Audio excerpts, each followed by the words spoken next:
एकता समाचार में सभी दर्शकों का स्वागत है। हमारे चैनल को सब्सक्राइब कीजिए, शेयर कीजिए। धन्यवाद।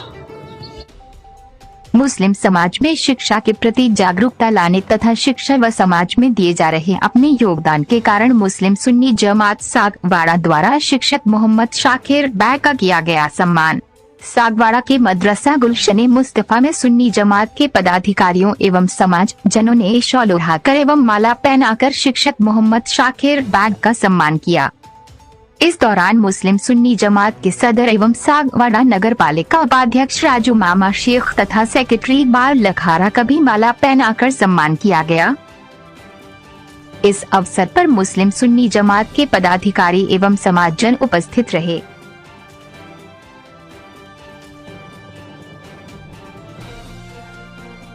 हम खड़े हैं डूंगरपुर जिले के सागवाड़ा नगर पालिका क्षेत्र, जहां मुस्लिम समाज का एक कार्यक्रम का आयोजन हुआ। उसमें आज ऐसी हस्ती को सम्मान दिया गया जो शिक्षा के क्षेत्र में कहो या तालीम के क्षेत्र में सबसे आगे रहने वाले, और यहाँ सागवाड़ा में एक जागरूकता मुस्लिम समाज में 36 कौमों में फैलाने वाले जो हमारे यहाँ पे महिपाल राव उमावी है, उसमें सेवा दे रहे हैं। आज इनसे हम आपको रूबरू करवाते हैं, जिसका आज हमारे यहाँ सुन्नी जमात मुस्लिम समाज ने एक सम्मान दिया। उस सम्मान के लिए हम आपको पहले तो आपको हम भी एकता समाचार के माध्यम से आपका इस्तकबाल करते हैं और आपको बधाई देते हैं जो आपका सम्मान हुआ। उसके लिए आप बताइए, आपका सम्मान हुआ उसके बारे में बताइए।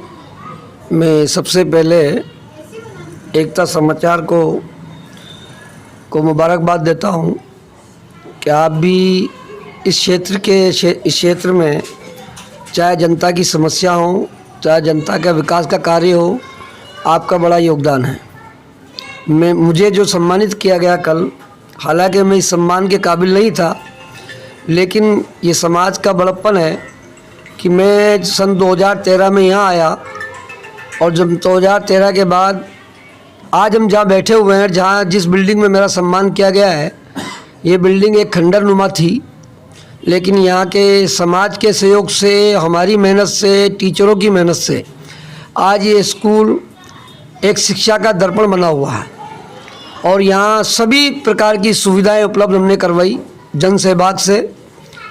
और यहाँ आज हर कमरे में कैमरा लगा हुआ है, कंप्यूटराइज सारा रिकॉर्ड है, प्रोजेक्टर यहाँ सरकार द्वारा हमें मिला और फिर हमने कोशिश करके समाज की कमेटी से, सुन्नी जमात की समाज की कोशिश और हमारी मेहनत से राज्य सरकार द्वारा 15 लाख रुपए अनुदान हमें मिला जो मदरसा बोर्ड द्वारा दिया जाता है। उसके लिए मैं सरकार को भी धन्यवाद अर्पित करता हूं कि वो तबका जो राजस्थान का सबसे पिछड़ा हुआ तबका है मुस्लिम समाज में, वहाँ शिक्षा की जागरूकता के लिए आज उन्होंने 15 लाख की इमदाद की। उसके लिए हम राज्य सरकार के भी आभारी हैं और आज 15 लाख रुपए हमारे यहाँ निर्माण कार्य में लगाए जा रहे हैं।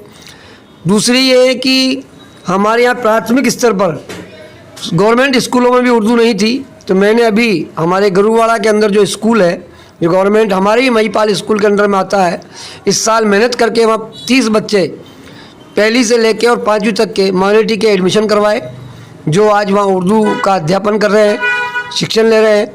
और मेरे इस मदरसे के अंदर जहाँ ये मदरसा चल रहा है, जिसमें मैं सेवा के तौर पर जो है फ्री सेवा के तौर पर अपनी खिदमत अंजाम देता हूँ, मेरी कौम के नौनिहाल बच्चों को शिक्षा से जोड़ने के लिए, इनमें जागरूकता लाने के लिए, इसमें भी 70-80 बच्चे 1 से 5 तक आज पढ़ते हैं। और मैं आभारी हूँ उस समाज का कि आज उन्होंने मेरे इस काम को सराहा और मैंने ये लोगों से अपील की है कि मेरे बाद भी आपके समाज में से या बाहर का कोई भी व्यक्ति अगर समाज की शिक्षा के कार्य में, विकास के कार्य में, समाज की जागरूकता में अगर कार्य करता है तो उसे मान और सम्मान मिलना चाहिए, क्योंकि मान और सम्मान का ही व्यक्ति भूखा होता है और मान सम्मान से व्यक्ति का काम करने का जो है जज्बा बढ़ता है। तो हालांकि मैं इस काबिल नहीं था, ये मेरी जिम्मेदारी थी एक शिक्षक होने के नाते। मैं अपनी स्वयं की जिम्मेदारी समझी मैंने कि मेरी जिम्मेदारी है कि मेरे समाज में शिक्षा को किस तरीके से प्रचार प्रसार किया जाए, और जिम्मेदारी को जितना मुझसे हो सका इतना मैंने किया। और इसी सारे कामों की रूपरेखा को देखते हुए, सारे कामों की कार्य को देखते हुए आज सम्मान ने मुझे सम्मानित किया, इसलिए मैं सुन्नी जमात का भी आभारी हूँ और और मैं एकता समाचार का भी बहुत बहुत आभारी हूँ। धन्यवाद। सर, हमें एक और जानकारी मिली है कि आपने जो डूंगरपुर में सेवा दी, डूंगरपुर के बाद सागवाड़ा में महिपाल स्कूल में जो उर्दू बंद होने के कगार पे था, यहाँ पे क्योंकि बच्चे वहाँ पे जाते नहीं थे, इसलिए वहाँ पे शिक्षा विभाग ने भी एक बंद करने का आदेश जारी करने की तैयारी हो रही थी, मगर आपके आते ही वहाँ पे बच्चे आज अच्छे नंबरों से उर्दू में पास हो रहे हैं, उसके बारे में बताइए। मैं जब महिपाल के अंदर आया तो 4 बच्चे माइनॉरिटी के अंदर थे और सिर्फ थर्ड लैंग्वेज चलती थी, लेकिन 2013 में मैं आया और 2015 के अंदर हमने वहाँ बच्चों का रोल बढ़ाया। बच्चों का रोल बढ़ाने के बाद मैंने 11वीं और 12वीं में यहाँ उर्दू ऑप्शनल खुलवाई और आज 9th, 10th, 11th और 12th चारों क्लासों के अंदर माइनॉरिटी के बच्चे पढ़ते हैं और कम से कम 50-60 बच्चे यहाँ अध्ययनरत हैं, जिसमें से दो बोर्डों के अंदर है, 10वीं और 12वीं के अंदर। और अभी इससे पहला जो बैच मेरा निकल के गया, उन माइनॉरिटी के बच्चों ने 100% रिजल्ट मुझे दिया और वो बच्चे आज BA BEd कर रहे हैं। और उस यहाँ उर्दू खुल जाने से आज हमारे यहाँ एक लेक्चरर की पोस्ट भी आ गई है और वो लेक्चरर बांसवाड़ा से यहाँ आते हैं, अप डाउन करते हैं और अभी यहाँ रहने भी लग गए हैं। उनकी मेहनत भी है कि वो भी मेहनत कर रहे हैं और उर्दू को यहाँ बढ़ावा मिला है। और मैं उम्मीद करता हूँ कि आने वाले वक्त में हमारे इस समाज में जो जागरूकता नहीं थी वो जागरूकता बढ़ेगी, समाज भी जगा है और लोग भी इसके प्रेरित हुए हैं। इंशाअल्लाह आने वाले टाइम पर और इसमें और बढ़ावा देंगे और हम हर प्रकार की जो भी सुविधाएं सरकार द्वारा दी जाती है उनमें बच्चों में जागरूकता लाते हैं और उन्हें दिलाने का पूरा प्रयास करते हैं। बहुत बहुत शुक्रिया साहब, आपने जो हमें जानकारी दी एकता समाचार के माध्यम से, हम आपको धन्यवाद अर्पित करते हैं, आपका इस्तकबाल करते हैं और आपने यहाँ जो एक तालीम की अलग जगाई उसके लिए एकता समाचार भी आपका अभिनंदन करता है। बहुत बहुत धन्यवाद। मैं एकता समाचार से शेख राजू भाई।